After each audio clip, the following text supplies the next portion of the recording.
रखिएगा, राजनीति किसी की बपोती नहीं होती है। आज आपका है तो कल इस राज्य की जनता ये डिसाइड करेगी इस राज्य की दिशा किनके हाथों में देना है, इस राज्य की राजगद्दी को किनके हाथों में देना है। झारखंड का किसान, झारखंड का नौजवान, झारखंड की माएं, झारखंड की बहनें, झारखंड का छात्र, हर एक व्यक्ति यही पूछ रहा है कि 1932 के आधार पर स्थानीय नीति कहाँ है, खतियान के आधार पर स्थानीय नीति कहाँ है। सर्द रात, फोन की जगमगाती फ्लैश लाइटें और विधानसभा के बाहर का परिसर, जहां इस वक्त डुमर विधायक जयराम महतो भाषण दे रहे हैं।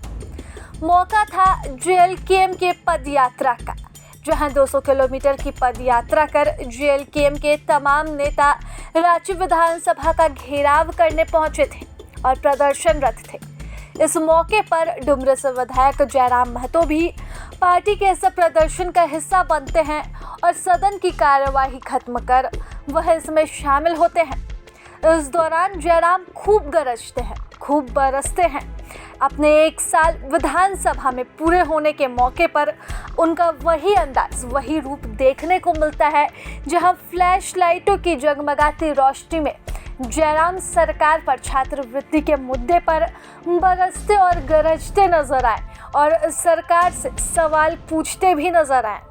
आज 180 किलोमीटर की दूरी तय करके हम सभी राजधानी पहुंचे हैं और आज इसलिए हम यहाँ आए हैं कि इस राज्य भविष्य करते हैं, इस राज्य के भविष्य जो आज वर्तमान में स्कूलों में, कॉलेजों में शिक्षा ग्रहण कर रहे हैं, जो अध्ययन कर रहे हैं, जो पढ़ाई लिखाई पूरी करने के बाद इस राज्य को संवारने का काम करेंगे, इस राज्य को संभालने का काम करेंगे, इस राज्य की उन्नति में आगे ले जाने का काम करेंगे। उन नौजवानों की, उन बहनों की, उन भाइयों की जो स्कॉलरशिप नहीं मिली है, हम उनकी आवाज बनकर 180 किलोमीटर की यात्रा करके यहाँ तक आए हैं। हम इसलिए यहाँ तक आए हैं कि जब से झारखंड राज्य बना है, भगवान बिरसा आबा धरती मुंडा, बिरसा मुंडा की जयंती, हमारे भगवान धरती आबा बिरसा मुंडा की जयंती सन 2015 नवंबर को जिस राज्य का गठन किया गया, उस की तारीख से इस राज्य के लोगों का, इस राज्य के निवासियों का लगातार ये मांग रहा है कि इस राज्य में स्थानीय नीति बनाई जाए, इस राज्य में स्थानीय नीति बनाई जाए, यह परिभाषित किया जाए कि झारखंड राज्य किनका है, यह परिभाषित किया जाए इस राज्य के मूल निवासी कौन है, यह परिभाषित किया जाए कि झारखंड की कौन है। 1932 के खतियान के आधार पर स्थानीय नीति की मांग को लेकर हम सभी यहाँ पर पैदल चल कर आए हैं। तो कहीं न कहीं आज राज्य की सरकार को यह सीधा संदेश होगा, राज्य की सरकार को हमारा सीधा संदेश होगा कि आप समय रहते इन नीतियों का निर्धारण करें, आप समय रहते छात्रवृत्ति का भुगतान करें। आज सोचना चाहिए, माननीय मुख्यमंत्री को सोचना चाहिए कि राज्य की जनता ने कितनी उम्मीदों के साथ आपको सरकार में लाने का काम किया। राज्य की जनता ने आपको 2 बार पूर्ण बहुमत से सरकार में लाने का काम किया, लेकिन आप भूल गए अपना वो वादा जो आपने चुनाव से पहले कहा था कि हमारी सरकार बनते ही हम 1932 के खतियान के आधार पर स्थानीय नीति लागू करेंगे। तो आज झारखंड का हर एक आवाम, झारखंड का गांव, झारखंड का किसान, झारखंड का नौजवान, झारखंड की माएं, झारखंड की बहनें, झारखंड का छात्र, हर एक व्यक्ति यही पूछ रहा है कि 1932 के आधार पर स्थानीय नीति कहाँ है, खतियान के आधार पर स्थानीय नीति कहाँ है, झारखंडियों की स्थानीय नीति कहाँ है। और वही सवाल आज झारखंड लोकतांत्रिक क्रांतिकारी मोर्चा भी आपसे पूछ रहा है। इस सवाल का उत्तर आपको देना होगा माननीय मुख्यमंत्री महोदय, इस सवाल के उत्तर से आपको भागना नहीं है, इस सवाल का आपको उत्तर देना है। नहीं तो याद रखिएगा, राजनीति किसी की बपोती नहीं होती है। आज आपका है तो कल इस राज्य की जनता ये डिसाइड करेगी इस राज्य की दिशा किनके हाथों में देना है, इस राज्य की राजगद्दी को किनके हाथों में देना है।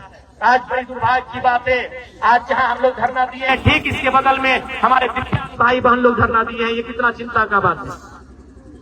आज यहीं से हम देख रहे हैं, आज भले उस विधानसभा के सदस्य हम हैं, भले विधानसभा के बाहर आप देख सकते हैं, यहीं से जगमग विधायकों का आवाज दिख रहा है। आज कहीं न कहीं हमारा देश और हमारा राज्य भी विरोधाभास का राज्य बनता जा रहा है। आज हमारा झारखंड विरोधाभास का राज्य बनता जा रहा है। एक और जहां हमारे माननीय विधायकों को 4 करोड़ 32 लाख का आवास दिया गया है रहने के लिए, आलीशान महल, आलीशान बंगले दिए गए हैं रहने के लिए, मंत्रियों को 6 करोड़ का आवास, 6 करोड़ का महल दिया गया है रहने के लिए। और उसी राज्य में जो अपंग है, जो अपाहिज है, जिन्हें हम दिव्यांग नाम दिया गया है, जिन्हें दिव्यांग कहा जाता है, जिनका हाथ नहीं है, जिनके पांव नहीं है, जिनकी आंख सलामत नहीं है, जिनके शरीर का कोई ना कोई अंग सलामत नहीं है, आज वे लोग पेंशन पाने के लिए आंदोलन करते हैं। आज कई महीनों से उनका पेंशन बंद पड़ा है। तो सोच सकते हैं आज झारखंड की दिशा को किस ओर आप लेके जा रहे हैं। इसलिए आज इस कार्यक्रम के माध्यम से राज्य की सरकार को सीधा चेतावनी होगा, राज्य की सरकार को सीधा संदेश होगा कि आप अगर हमारी जो मांगे हैं, जिन मांगों को लेकर हमारे संगठन के पूरे टीम के साथी डुमरी से रांची चलकर आए, अगर उन मांगों की पूर्ति नहीं की जाती है तो यह पद यात्रा है। पद यात्रा के बाद हम लोग एक नई यात्रा, एक नए कार्यक्रम की रूपरेखा तैयार करेंगे और झारखंड सरकार को ईंट से ईंट बजाने का काम करेंगे। इस बात को भी सरकार याद रख ले, इस बात को भी सरकार को याद रखना होगा कि आज, और यह तो हमको अनुभव करना होगा। आप कहते हैं आप और पूरा राज्य आंदोलनकारी के सुपुत्र है, लेकिन कैसा आपका परवरिश हुआ है, आप कैसा आंदोलनकारियों का सम्मान करते हैं। कि आज आंदोलनकारी के राज्य में आंदोलनकारियों की स्थिति कहाँ है। इन 25 सालों के झारखंड में अगर कुछ बदला है तो केवल नेताओं का जीवन बदला है। इन 25 सालों के झारखंड में कुछ बदला है तो विधायकों का जीवन बदला है, सांसदों का जीवन बदला है।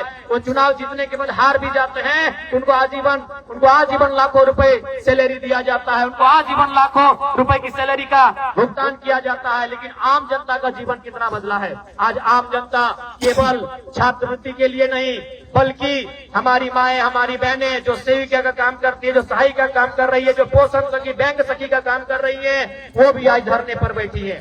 आज जो हमारे जेटेट परीक्षा की मांग को लेकर लोग धरने पर बैठे, हमारे सहायक आचार्य जिनकी 1600 नियुक्ति हुई थी, लेकिन नियुक्ति के बाद रिजल्ट आने के बाद, संशोधन करने के बाद उन्हें छांट दिया गया, उन्हें फिर से उनका रिजल्ट पेंटिंग कर दिया गया, ठंडे बस्ते में डाल दिया गया। आज वे लोग धरने पर बैठे हैं।